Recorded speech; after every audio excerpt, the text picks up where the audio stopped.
William J. Kelly is, I guess, best described as a local political gadfly. He says he's a Republican, and although he is sort of a fringe candidate who has run for a couple of offices and lost badly, he has managed to alter the landscape in this race. But until now, he was really best known for once getting into an altercation with Jay Levine at a press conference of Rahm Emanuel's, where he was trying to get questions to the mayor, and Jay Levine threatened to deck him. Well, let him finish or I'm going to deck you.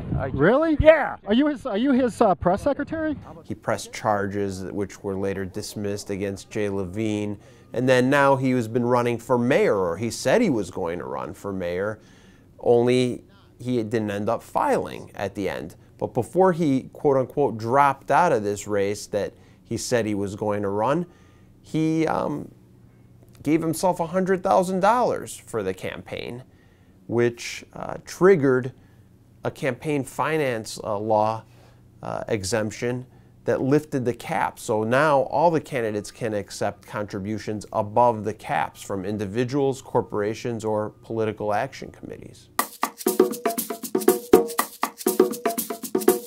Now, basically, you have a situation where the candidates are no longer limited to accepting donations of less than $5,300 for individuals, or in the case of political action committees, it's $52,600.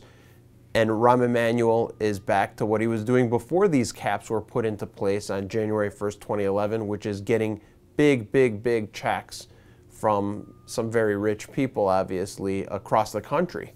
And so he had a gap between him and the other candidates that was already vast, and it's only becoming larger and larger.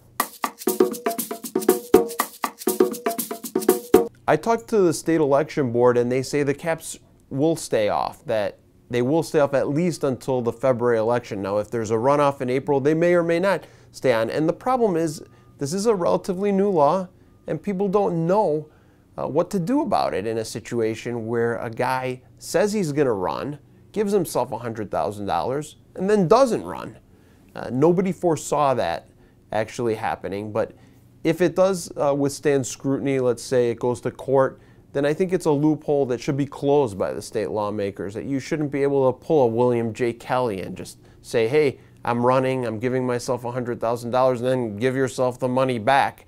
He says he's going to use it to create a Republican organization in the city, and we'll see if that actually happens, because there hasn't been a real Republican organization in the city in decades. So for now, he's fringe, and he stays at the fringe, but he's made a big difference in this race just by this little trick that he's pulled.